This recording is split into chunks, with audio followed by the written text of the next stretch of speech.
It's actually happening. We have some major Toronto Maple Leafs updates to go over today that have Leafs fans absolutely fired up ahead of tonight's game against the Edmonton Oilers. And following the Leafs losing a couple games in a row here, finally, the Leafs have some good news. We're going to break down these updates and discuss what this means going forward, as well as some other things that going on across the NHL. Stay tuned for all that in this episode. But before we get into it, quick reminder to hit that subscribe button. If you're part of the percentage who aren't subscribed to the channel, this is the place to be for daily Leafs content. And we will be live following tonight's game against the Oilers. So make sure to tune into that live stream. But Darius, there's a lot to go over today. The Leafs play tonight. Finally, we have some reinforcements coming in for the Leafs. And the NHL right now is going absolutely crazy surrounding a bunch of other trades, which we'll touch on briefly and how it affects the Leafs. I want to focus on some injury updates that we have all been waiting for. Finally, we're going to field a healthy team, and that includes, to a degree, Anthony Stolarz, so stay tuned for that. Breaking, John Tavares and Matthew Knies are back and will play tonight per Craig Berube. This is fantastic news. The Leafs,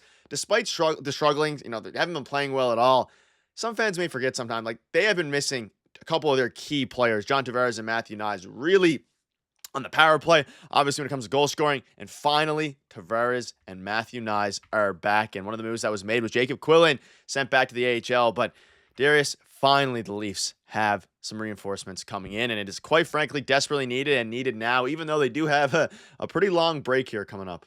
And the one thing that's lost in all of this, or I guess is making headlines at this point, is once Anthony Stolarz comes back, which looks like it's going to be next week at some point. It could be, their first game next week. It could be the second game. They only have a handful of games left before the Four Nations face-off. But once he comes back, this is the first time that they've been fully healthy all season, I think, at this point. And I'm not really counting Yanni Hakanpaa because that's another interesting thing we're going to get to later in the video as well. A whole different situation, but this is the first time that they've really been healthy. And when you'll take a look at the lines, which we'll get to in a second too, they look a lot better. Obviously, we think that they're going to make some trades here, but man, they look a lot better when everyone's back and healthy. And obviously, Tavares helps that. He's been having a great season so far this year.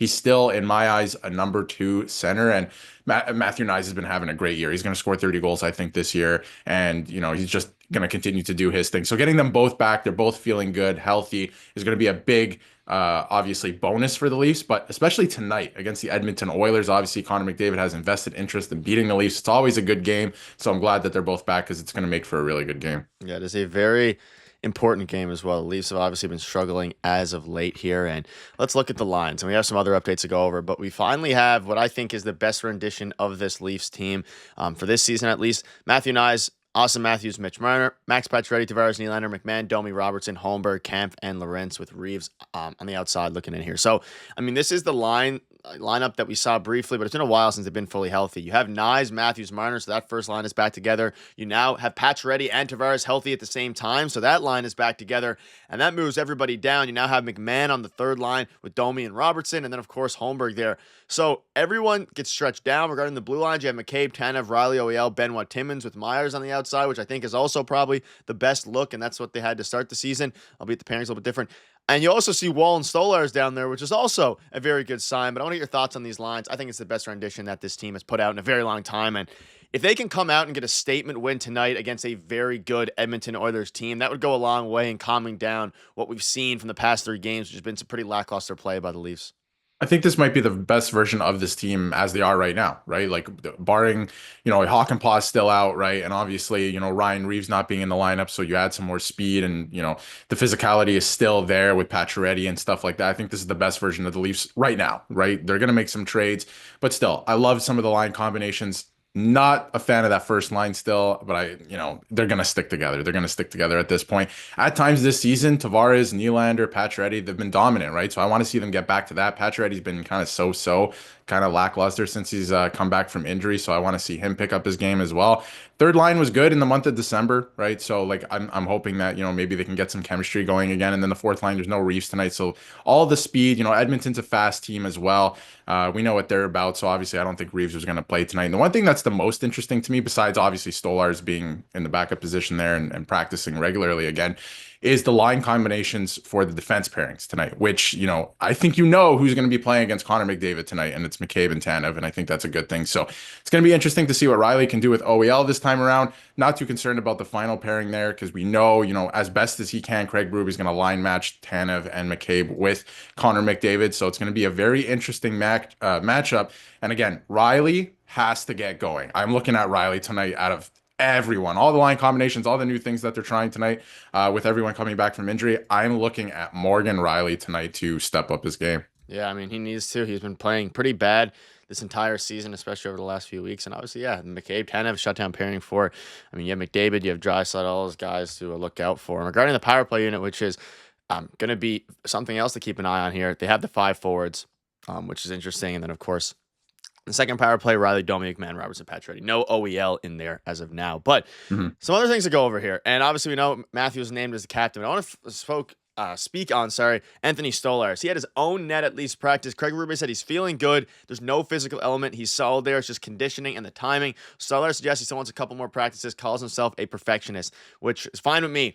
This is very good news. He had absolutely no setbacks the entire 4 to 6 week period. The whole timeline of early February, first week of February, my guess is probably next week he'll play in the, or he'll at least be prepared to play.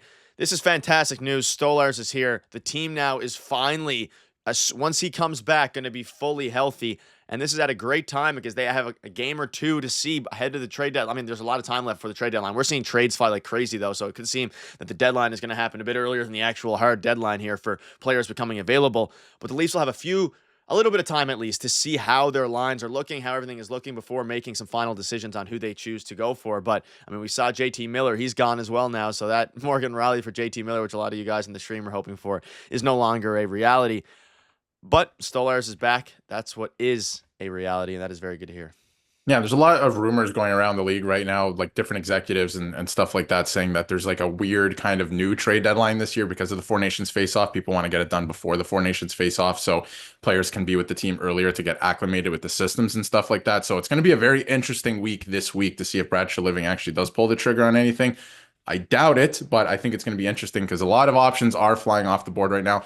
This, to get back to Stolarz, is a very interesting quote to me. He's progressed very well, like best case scenario since, he got injured and the timelines we were given. So he has been progressing really, really well. And if he is a perfectionist, give him the time he needs, give him an extra game or whatever. So he's back to feeling 100% and the way he wants to feel because, maybe he might be physically okay, but mentally, if he's got to get in some type of rhythm and, feel the way that he needs to feel, you got to give him an extra second to get going there. And, you gotta feel right mentally coming back from injury as well. So give him another game. I'm sure Joseph Woll will be fine. He's played great to this point anyway. So I'm just happy that Stolarz is coming back. He's progressed to the best case scenario, and he's going to get a couple games in before the Four Nations face-off. Maybe he plays out the rest of the games after tonight until the Four Nations face-off. Yeah, and obviously we need him. The Leafs desperately need him. The backup goaltending has been rough. One quick note on and of course, Yanni Hakanpaa here, keeping him in the road. So he's opted not to bring them on the road, keeping him in Toronto for regular workouts. Doesn't have a timeline. We'll have another video on this coming up, so stay tuned for that. But I mean, at this point, it is just a disaster class scenario for the Toronto Maple Leafs. But the good news is the lines are looking good. The team is looking healthy, and they need to win a hockey game. That can all start tonight against the Edmonton Oilers. We'll keep you up to date with all the latest news. So make sure to hit that subscribe button. Thank you guys for watching. See you later.